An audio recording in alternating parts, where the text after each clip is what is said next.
কাৰ্বি ছাত্ৰ সন্থাৰ উদ্যোগত হিটিপিত ড্ৰাগছ বিৰোধী সজাগতা আৰু ৰেলী কাৰ্যসূচী।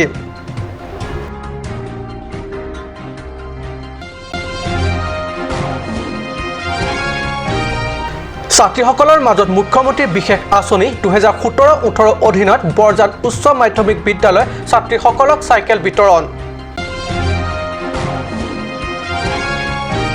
কাৰাগাঁৱৰ মাটি সন্দৰ্ভত এবাৰ অভিযুক্ত এজেণ্টৰূপী বিপুল ৰয় আৰু বাপন শৰ্মাই মুখ খুলিলে সংবাদ মাধ্যমৰ আগত।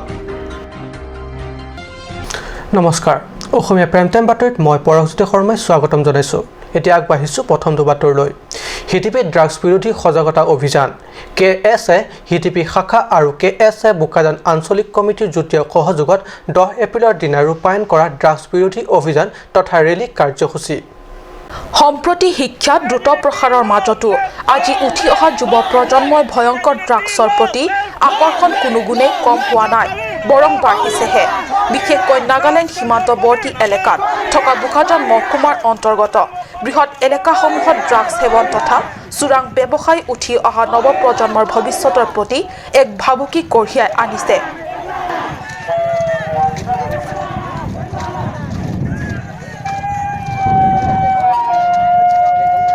এই জীৱন বিনাশক ড্ৰাগছৰ প্ৰতি আকৃষ্ট নহবলৈ নৱপ্ৰজন্মৰ মাজত সজাগতা আনিবৰ বাবেই কাৰ্বি ছাত্ৰ সন্থাৰ নেতৃত্বত সজাগতা দিয়াৰ উদ্দেশ্যে ছাত্ৰসকলে সজাগতা আৰু ৰেলী ৰাজপথেদি সমদল উলিয়ায়। হিডিপি মিৰ্জেংক্ৰ উচ্চতৰ মাধ্যমিক বিদ্যালয়ৰ পৰা KSA হিডিপি ব্ৰাঞ্চই উলিয়ায় এই সমদল। এই কাৰ্যসূচীৰ উপলক্ষে অনুষ্ঠিত সভাত মুখ্য অতিথি হিচাপে KSAৰ কেন্দ্ৰীয় কমিটিৰ সভাপতি বিজয় বে আৰু উপসভাপতি মিৰ্জেংক্ৰ, সহকাৰী সম্পাদকৰ সভাপতি চিন্থং সিংনাৰ, সম্পাদক বিমল ইংটি প্ৰমুখ্যে ছাত্ৰ নেতাসকল উপস্থিত থাকে। আনন্দ তেৰাঙৰ report, cart news.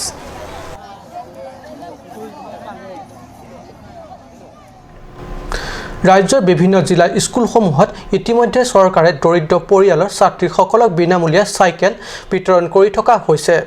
Karbi Anglong জিলাতো বুধবাৰে পৰিষদীয় বৰজান সমষ্টিৰ অন্তৰ্গত বৰজান উচ্চ মাধ্যমিক বিদ্যালয় ছাত্ৰীসকলক বিনামূলীয়া চাইকেল বিতৰণ কৰা হয়। মুখ্যমন্ত্ৰী বিশেষ আঁচনিৰ অধীনত ছাত্ৰীসকলক চাইকেল বিতৰণৰ উপলক্ষে বৰজান উচ্চ মাধ্যমিক বিদ্যালয়ৰ পৰিচালনা সমিতিৰ সভাপতি বৰসিং বেৰ পৌৰোহিত্যত অনুষ্ঠিত বৰজান পৰিষদীয় সমষ্টিৰ জনপ্ৰতিনিধি লংকি টিমুঙে মুখ্য অতিথি হিচাপে যোগদান কৰা সভাত বৰজান পৰিষদৰ VDC ফিলিপ তেৰণ, প্ৰাক্তন VDC অধ্যক্ষ বাবু ইংটি, বোকাজান লেম্পছৰ অধ্যক্ষ কেনসিং ফাংচকে ধৰি দলৈক্ৰ আদি বিশিষ্ট নেতাসকলে সন্মানীয় অতিথি হিচাপে উপস্থিত থাকে। মুখ্য অতিথিৰ ভাষণত পৰিষদৰ সদস্য লংকি টিমুঙে কয় যে দুখীয়া ছাত্ৰীসকলক শিক্ষাৰ প্ৰতি অধিক উৎসাহিত কৰিবৰ বাবে অসম চৰকাৰৰ তৰফৰ পৰা মুখ্যমন্ত্ৰী আঁচনি অধীনত এই চাইকেলসমূহ বিনামূলীয়াকৈ বিতৰণ কৰা হৈছে। বৰজান উচ্চ মাধ্যমিক বিদ্যালয়ত মুঠ 40 গৰাকী ছাত্ৰীসকলক 40টা চাইকেল বিতৰণ কৰা হয়। আনহাতে বোকাজান বিবেকানন্দ উচ্চ মাধ্যমিক বিদ্যালয়তো আজি একেদিনাই এক আনুষ্ঠানিক সভাত পৰিষদৰ কাৰ্যবাহী সদস্য মাধুৰ্য ঢেকিয়াল ফুকনে মুখ্য অতিথি হিচাপে উপস্থিত থাকি 46 গৰাকী ছাত্ৰীসকলক 46খন বিনামূলীয়াকৈ চাইকেল বিতৰণ কৰে। বোকাজানৰ পৰা আনন্দ তেৰাঙৰ ৰিপৰ্ট, কাৰ্ট নিউজ। অৱশেষত কাৰাগাঁও মাটি বিক্ৰী সন্দৰ্ভত আৰোপিত এজেণ্টৰূপী বিপুল ৰয় আৰু বাপা শৰ্মাই সংবাদ মাধ্যমৰ আগত মুখ খুলিলে। অভিযুক্ত দুই ব্যক্তিৰ যোৱা 7 এপ্ৰিলৰ ঘটনাক লৈ 11 এপ্ৰিলৰ দিনা এইদৰে মুখ খোলাত ঘটনাই অন্য ধৰণেহে উন্মোচিত হোৱা পৰিলক্ষিত হৈছে। চাওঁহক এই প্ৰতিবেদন। বোকাজান মহকুমাৰ অন্তৰ্গত কাৰাগাঁৱত মাটি নগাসকলক মাটি বিক্ৰীৰ উদ্দেশ্যে ডিফুৰ পৰা মণ্ডল নি মাটি জোখমাখ লোৱাৰ কথাটো সত্য নহয়। প্ৰকৃততে চিত্ৰ বাহাদুৰ দয়াল নামৰ ব্যক্তিজনে নিজৰে মাটি 6 পুত্ৰৰ মাজত ভাগ বতৰা কৰাৰ উদ্দেশ্যতহে ডিফুৰ পৰা মাটি নিয়া মণ্ডলৰ সহায়ত মাটি জোখমাখ লৈ থকা হৈছিল। না মানুহ মই নহয়, মোৰ দেউতা, মোৰ যদি কোনো পূৰ্বপুৰুষেও যদি নগাক বিকিছে আৰু এনেকুৱা কাম কৰিছে, মোৰ যোনটো শাস্তি হ'ব এইটো মই মানি ল'ম। আৰু যদি নহ'লে মানে এইটো সিহঁতেও যোনে মোৰ ওপৰত মিছা ব্লেম লগাইছে আমাৰ ওপৰত, এইটো সিহঁতৰ আমাক প্ৰুভ কৰি দিব লাগিব, নহ'লে আমি কানুনৰ সহায় ল'ম আৰু লাগিব যে আমি নগাক মাটি বিকিছোঁ বুলি। বৰ্ততো নাই মই মই তাত নাই, মই নাথকা অৱস্থাত মোৰ নামো ওলাইছে। সেইদিনা দাদাৰ মাটি জোখা সময়তে দাদাই মোক মাতিছিলে যে মোৰ লগৰ মাটিটো মোৰ ল'ৰা ছোৱালীৰ নামত মই ভাগ কৰি দিম, সীমাটো আপোনাৰ লগত লাগি আছে, গতিকে একবাৰ আপুনি আহিলে ভাল হয়। তেতিয়া মই শুনি পেলাই মই আহিলোঁ। অহা হিচাপত তেতিয়া চালোঁ মণ্ডল দুজন মন্ত্ৰী আহিলে, দৈমাৰী ছাৰ আহিলে, হাছনুৰ আহিলে। ঘটনাক্ৰমে সেই সময়ত ছাত্ৰ সংগঠন দুটাৰ নেতৃত্বই সেই সময়ত সেই স্থানত উপস্থিত হয়। কিন্তু প্ৰকৃততে নগা লোকক মাটি বিক্ৰীৰ উদ্দেশ্যত নহয় বুলি স্বয়ং মাটিৰ মালিকে সংবাদ মাধ্যমৰ আগত সদৰি কৰে। সেয়েহে এই সন্দৰ্ভত সম্পূৰ্ণ তথ্য নজনাকৈ এনেধৰণৰ আৰোপ নকৰিবলৈ অনুৰোধ কৰে অভিযুক্ত বিপুল ৰয় আৰু বাপন শৰ্মাই। বোকাজানৰ পৰা আনন্দ তেৰাঙৰ ৰিপৰ্ট, কাট নিউজ। ডিফু ক্লাবত 10 এপ্ৰিলত উলহ মালহেৰে উদযাপন হৈ যায় 63 সংখ্যক ডিফু কলা কেন্দ্ৰৰ প্ৰতিষ্ঠা দিৱস। প্ৰতিষ্ঠা দিৱস উপলক্ষে পুৱা পতাকা উত্তোলন আৰু স্মৃতি তৰ্পণেৰে দিনজোৰা কাৰ্যসূচী শুভাৰম্ভণি কৰা হয়। প্ৰতিষ্ঠা দিৱসৰ উপলক্ষে সন্ধিয়া প্ৰায় 6 বজাত সাংস্কৃতিক সন্ধিয়া অনুষ্ঠিত হয়। কাৰ্বি আংলং জিলা উপায়ুক্ত মৃদুল কুমাৰ মহন্তৰ সভাত মুখ্য অতিথি হিচাপে উপস্থিত থাকি বন্তি প্ৰজ্বলন কৰি সাংস্কৃতিক সন্ধিয়া উদ্বোধন কৰে।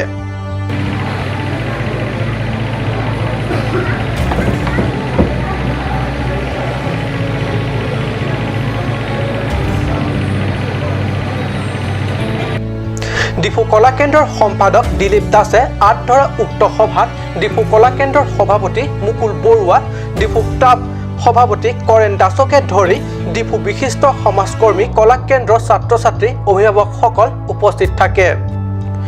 উল্লেখ্য, সাংস্কৃতিক অনুষ্ঠানটিত কলা কেন্দ্ৰৰ ছাত্ৰ ছাত্ৰীসকলৰ দ্বাৰা পৰিৱেশন কৰা আটকধুনীয়া নৃত্য গীতানুষ্ঠানে উপস্থিত দৰ্শকক আপ্লুত কৰে।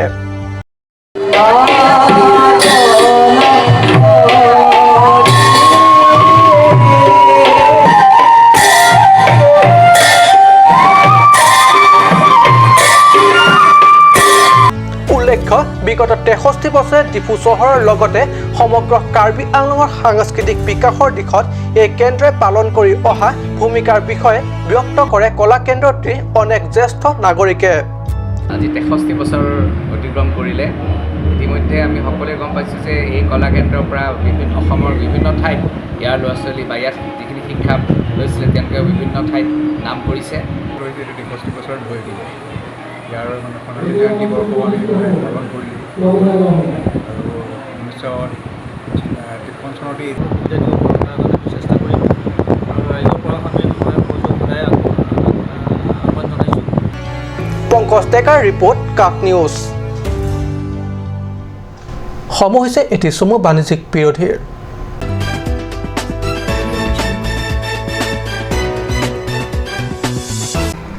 Jubo Sports Restaurant Lounge, HRSJ Complex, 2nd floor, Dharamnala Road, Difu, Karbi Anglong. The first and ever sports lounge in town. Tune you up with live music, Dead to Inject, Jam Pad, and pool game, where you can play with friends or play with legends, along with seafood items like octopus, lobster, prawns, squid, tuna fish, and many more are available only at Jubo Sports Restaurant Lounge.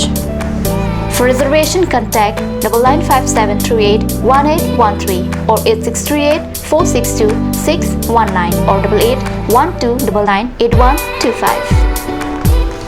কাজ Assam hill small industries development corporation লিমিটেডৰ পৰা ঘৰত নিত্য প্ৰয়োজনীয় সামগ্ৰীসমূহ আপোনালোকৰ বাবে সাজু কৰা হৈছে। নিত্য প্ৰয়োজনীয় বিবিধ ৰস, ফলৰ ৰস বজাৰৰ দোকানে দোকানে পাব। বিশুদ্ধ খোৱা পানী, আমৰ ৰস, কমলাৰ ৰস, সৰিয়হৰ তেল, হালধিৰ গুড়ি, আমলখিৰ আচাৰ, চিত্ৰনলা, গাজ টেঙা ইত্যাদি অধিক মাত্ৰাত দোকানত পাব। আপুনি বাৰু বিশুদ্ধ খোৱা পানীৰ অভাৱ অনুভৱ কৰিছে নেকি? এতিয়া আৰু চিন্তা নাই, কাৰণ বজাৰলৈ আহিল কাঞ্চ ৱাটাৰ। বিজ্ঞানসন্মত উন্নত মানৰ প্ৰক্ৰিয়াৰে প্ৰস্তুত কৰা কাঞ্চ ৱাটাৰে আপোনাক দূষিত পানীৰ ভয়াৱহতাৰ পৰা আঁতৰত ৰাখিব। কাঞ্চ ৱাটাৰ।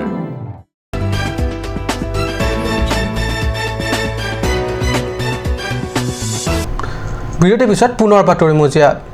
আতিৰিপি ক্লাষ্টাৰ লেভেল ফেডাৰেশ্যনৰ উদ্যোগত আৰু অসম ৰাজ্যিক জীৱিকা মিছনৰ সহযোগত 7 মাইল ৰংকান্থিৰত অনুষ্ঠিত হয় আত্মসহায়ক গোটৰ সভা 10 এপ্ৰিলত অনুষ্ঠিত এই সভাত কাৰ্বি স্বায়ত্তশাসিত পৰিষদৰ অনেক পৰিষদবৰ্গ উপস্থিত থাকে পুৱা 8 বজাত ক্লাষ্টাৰ লেভেল ফেডাৰেশ্যনৰ উত্তোলনেৰে শুভাৰম্ভ কৰা সভাত ক্লাষ্টাৰ লেভেল ফেডাৰেশ্যনৰ সভাপতিৰ দ্বাৰা পৰিচালনা কৰা সভাত পৰিষদৰ কাৰ্যবাহী সদস্য কাছে ৰংপিপি লুম্বাজং ভিডিচি অধ্যক্ষ লৰেন্স ৰংহাং মতিলাল ৰাভা বিজেপি জিলা মহিলা সভানেত্ৰী সীমা ৰংহাংপি প্ৰমুখ বিশিষ্ট ব্যক্তি তথা নেত্ৰীয়ে অংশ লয়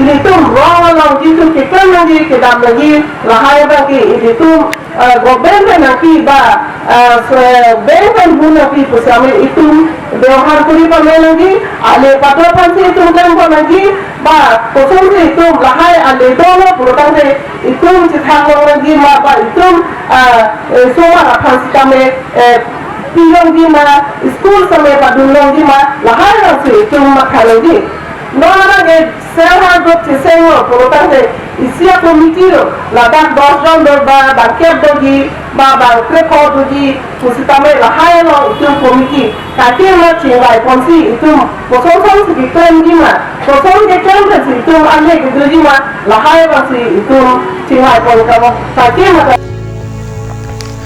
উল্লেখ্য আতিৰিপি ক্লাষ্টাৰ লেভেল ফেডাৰেশ্যনৰ সম্পাদিকা দীপালী ইংটিপিয়ে সভাত প্ৰতিবেদন পাঠ কৰি যাওঁতে এইখন ক্লাষ্টাৰৰ অধীনত সৰ্বমুঠ 397টা আত্মসহায়ক গোট থকা বুলি কোৱাৰ লগতে এই ক্লাষ্টাৰ 2016 চনৰ 7 জুলাইত আনুষ্ঠানিক কাম-কাজ আৰম্ভ হোৱা বুলি জানিব দিয়ে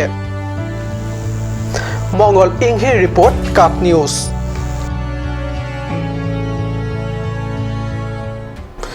হামৰেন বন সংমণ্ডল অধীনস্থ বিভিন্ন এলেকাত বনৰীয়া হাতীৰ দ্বাৰা নিহত আৰু আহত পৰিয়াললৈ ৰাজ্য চৰকাৰে আগবঢ়ায় এককালীন সাহায্য চৰকাৰে আগবঢ়োৱা এই সাহায্যৰ শিতানত আছে সৰ্বমুঠ 19,60,000 টকা আৰু এই টকা আৰু এই সাহায্য আগবঢ়াব বিভিন্ন সময়ত বনৰীয়া হাতীৰ দ্বাৰা প্ৰাণ নাশ হোৱা তথা আহত হোৱা লোকসকলৰ নামত পশ্চিম কাৰ্বি আংলঙৰ হামৰেন বন সংমণ্ডলৰ অধীনত বিগত 2012 বৰ্ষৰ পৰা 2018 বৰ্ষৰ ভিতৰত মুঠ 24 গৰাকী ব্যক্তি বনৰীয়া হাতীৰ দ্বাৰা মৃত্যু তথা আহত হ'বলগীয়া হৈছে এইসকলৰ নামত গুৱাহাটীৰ পাঞ্জাৱাৰী স্থিত বন বিভাগৰ প্ৰধান মুখ্য বন সংৰক্ষক আৰু বন্যপ্ৰাণী ৱাৰ্ডেনে সৰ্বমুঠ 19,60,000 টকা পশ্চিম কাৰ্বি আংলঙৰ হামৰেন বন সংমণ্ডল অধীনত ক্ষতিগ্ৰস্ত পৰিয়াললৈ এককালীন সাহায্য প্ৰদান কৰাৰ কথা ঘোষণা কৰিছে Good amount for this SDCF payment for this elephant casualties like injuries and death.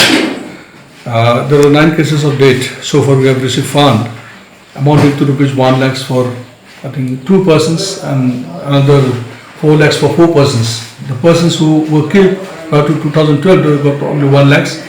Persons after 2012 they got 4 lakhs as per Government of India norms. And there are also cases of injuries for 5 persons and they got 30,000 amount and 40,000 like that. So that was a big relief for all those families of all those deceased persons.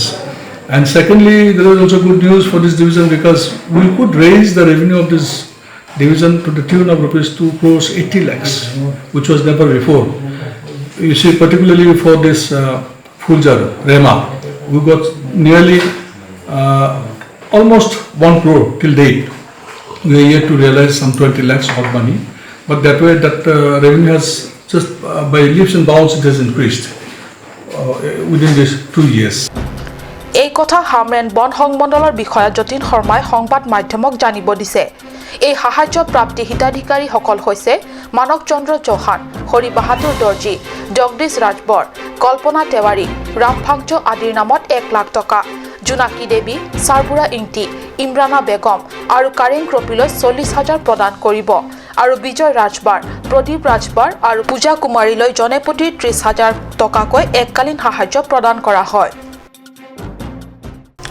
হঠাৎ এজাক ধুমুহাজাকে মহতিয়াই ভাঙি পেলালে গছ-গছনিৰ ডাল তিনপাত উৰুৱাই টচনচ কৰিলে বৃহত্তৰ গৃহস্থৰ বাসগৃহ দেওপানী এলেকাত বিয়লি 4 মান বজাৰ পৰা আৰম্ভ হোৱা এই ধুমুহাজাকে ব্যস্তৰ ক্ষতি সাধন কৰে বৃহত্তৰ দেওপানী অঞ্চলটোত হঠাৎ এজাক ধুমুহাজাকে মহতিয়াই ভাঙি পেলালে গছ-গছনিৰ ডাল টিনপাত উৰুৱাই তছনছ কৰিলে বহু গৃহস্থৰ বাসগৃহ দেওপানী এলেকাত বিয়লি 4মান বজাৰ পৰা আৰম্ভ হোৱা এই ধুমুহাজাকে বিস্তৰ ক্ষতি সাধন কৰে বৃহত্তৰ দেওপানী অঞ্চলটোত বহু গৃহস্থ ঘৰৰ টিনপাত উৰুৱাই তছনছ কৰাৰ লগতে বাৰীৰ ফচল ভাঙি ব্যাপক ক্ষতি কৰাৰ লগতে 39 নং ৰাষ্ট্ৰীয় ঘাইপথ কাষত থকা অনেক গছ ভাঙি পেলোৱাৰ ফলত যথেষ্ট সময়লৈকে পথটোৰ যাতায়াত ব্যাহত হয়